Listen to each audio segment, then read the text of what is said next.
Last class में हम average और इंस्टेंटेनियस रेट देख चुके थे। आज हम बात करेंगे factors affecting rate of reaction की।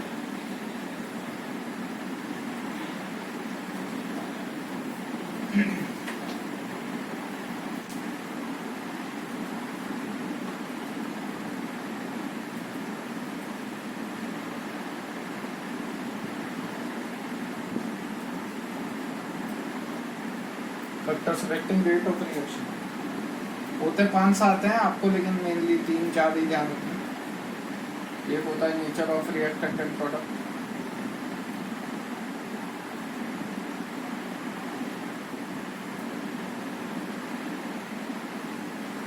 दूसरा होता है कॉन्सेंट्रेशन ऑफ रिएक्टेंट। इसके अंदर आपको प्रेशर और वॉल्यूम दोनों कंसिडर करना पड़ेगा, ठीक है। Third temperature, fourth catalyst. होते 2-3 और हैं, बट आपके सिलेबस में बस इतना ही है, आपको इतनों से मतलब, ठीक है। मैं पहले पे आ रहा हूँ, nature of reactant and product.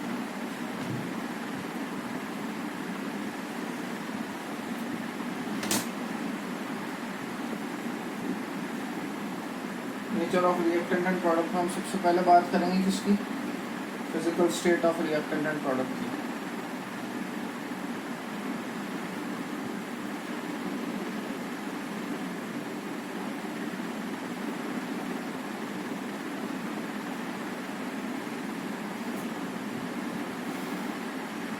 Rate of reaction,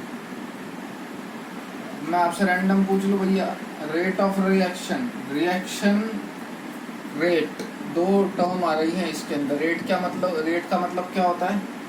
change in anything with respect to time is known as rate, काफी बार डिस्कस कर चुके हैं। रेट ऑफ रिएक्शन का मतलब फिर क्या हुआ? रिएक्शन में चेंज होना with respect to time. Reaction में कैसे चेंज होता है? जब आप प्रोडक्ट से, रिएक्टेंट से प्रोडक्ट में जाते हैं, यानी कि जैसे जैसे रिएक्शन प्रोसीड होती जाएगी, रेट ऑफ रिएक्शन उतनी आगे बढ़ती जाएगी।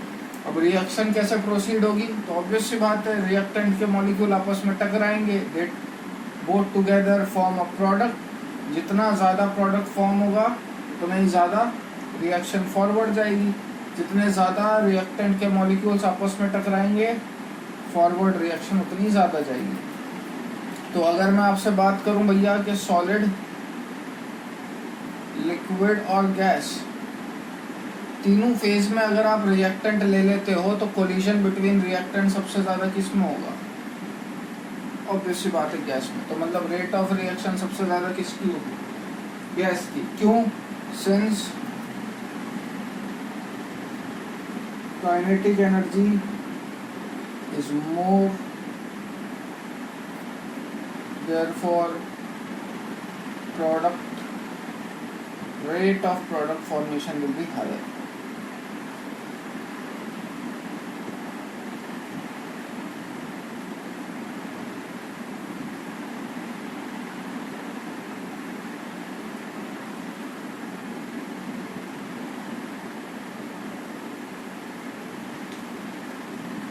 आगे अगर अपन बात करें रेट ऑफ रिएक्शन की, तो रेट ऑफ रिएक्शन मिक्सचर के बेसिस पे बात करूं तो होमोजीनियस वालों ही मिक्सचर की रेट ऑफ रिएक्शन ज़्यादा होती है एज कंपेयर टू हेट्रोजीनियस।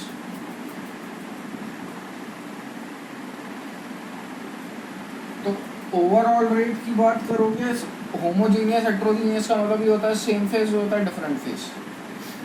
तो कहने का मतलब गैस का मिक्सचर अगर आप गैस के साथ करवा देते हो तो उसकी रेट ऑफ रिएक्शन तो बेस्ट हो। लिक्विड के अंदर लिक्विड ज़्यादा आसानी से होता है एज कम्पेयर टू लिक्विड के अंदर सॉलिड, इसलिए homogeneous mixture is greater than heterogeneous. और उसमें भी अगर आप गैस के अंदर गैस ले लोगे तो उसकी तो सबसे ज़्यादा होगी। होपफुली ये क्लियर होगा, है ना। दूसरी बात करें सरफेस एरिया की,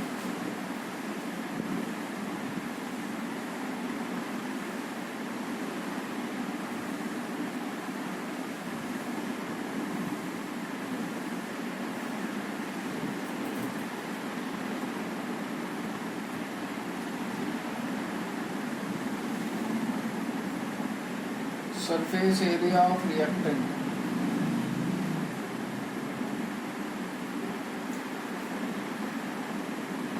यहाँ पे ध्यान रखिएगा, रेट ऑफ रिएक्शन जो है वो directly proportional to surface area होती है। जितना ज़्यादा सरफेस एरिया होगा, रिएक्टेंट के मॉलिक्यूल उतने ज़्यादा फैले हुए होंगे, तो उतना ही ज़्यादा आपस में आसानी से रिएक्ट करेंगे, तो उतना ही ज़्यादा प्रोडक्ट मिलेगा। तो rate of reaction directly proportional होती है surface area.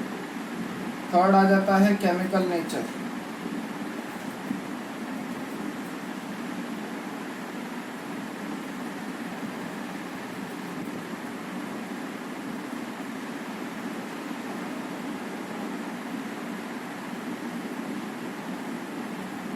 Rate of reaction directly proportional होती है केमिकल नेचर किसका, रिएक्टेंट और प्रोडक्ट का।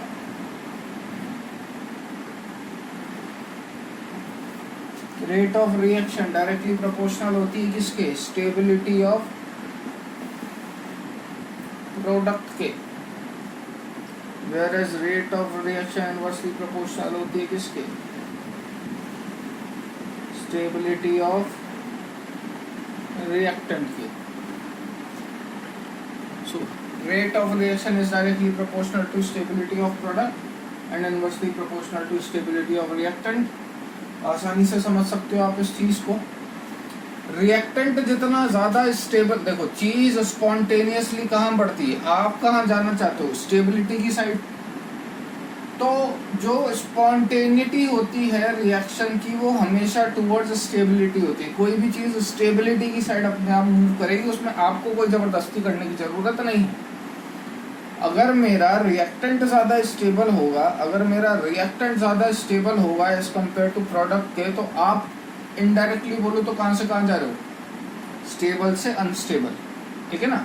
अगर आपका रिएक्टेंट ज्यादा स्टेबल है एज कम्पेयर टू प्रोडक्ट के, तो आप कहाँ से कहाँ जा रहे हो, स्टेबल से अनस्टेबल। वाइस वर्सा केस ले लें, अगर आपका रिएक्टेंट कम स्टेबल है एज कम्पेयर टू प्रोडक्ट, तो आप जा रहे हो अनस्टेबल से स्टेबल। कहाँ जाना ज्यादा आसान होगा, ऑब्वियस सी बात है। प्रोडक्ट ज्यादा स्टेबल होगा तो रिएक्शन फॉरवर्ड आसानी से जाएगी, रिएक्टेंट ज्यादा स्टेबल होगा तो रिएक्शन फॉरवर्ड आसानी से नहीं जाएगी, क्योंकि चीज तो अनस्टेबल से स्टेबल की साइड मूव करती है। तो ये कंसेप्ट बस इतना सा, ठीक है। आगे अपन एक दो चीजों की बात कर लेते हैं। सेकंड में बात करूंगा कॉन्सेंट्रेशन ऑफ रिएक्टेंट की, जो कि अपना सेकंड पॉइंट था।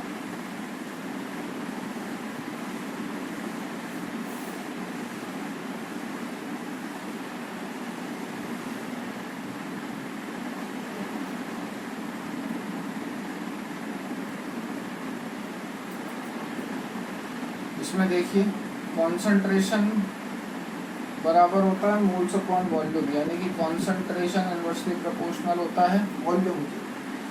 क्वेश्चन दे रखा है आपको, कॉन्सेंट्रेशन डबल करने पे rate of reaction 2 times increase हो रही है, तो बताइए वॉल्यूम हाफ करने पे रेट ऑफ रिएक्शन कितने टाइम इंक्रीज हो रही है। ठीक है, कॉन्सेंट्रेशन डबल करने पे rate of reaction 2 time increase हो रही है, तो वॉल्यूम हाफ करने पे रेट ऑफ रिएक्शन कितने टाइम इंक्रीज होगी, आंसर 2 टाइम्स। कॉन्सेंट्रेशन डबल कर रहे हो मतलब इनडायरेक्टली वॉल्यूम तो हाफ कर रहे हो, ठीक है। Second, PV equal to nRT होता है, आपको पहले भी लिखवा चुका था, पी इक्वल टू सीआरटी भी होता है, एन नीचे चल जाएगा मोल्स के, है। तो यानी कि यहाँ से क्या, प्रेशर डायरेक्टली प्रोपोर्शनल है कॉन्सेंट्रेशन, यहाँ पे कॉन्सेंट्रेशन इनवर्सली प्रोपोर्शनल था वॉल्यूम की। तो कहने का मतलब क्या, ये नोट डाउन कर लेना जो मैंने अभी रफ कर दिया, प्रेशर और कॉन्सेंट्रेशन वाले। कॉन्सेंट्रेशन डबल करने पे रेट ऑफ रिएक्शन 3 टाइम बढ़ रही है, प्रेशर डबल करने पे रेट ऑफ रिएक्शन 3 टाइम बढ़ेगी, बस pressure directly proportional to concentration, ठीक है। तो आज के लिए इतना रखते हैं, नेक्स्ट क्लास में अपन थोड़ा बहुत यूनिट ऑफ के, रेट कांस्टेंट, ऑर्डर के बारे में थोड़ा बहुत डिस्कशन करेंगे।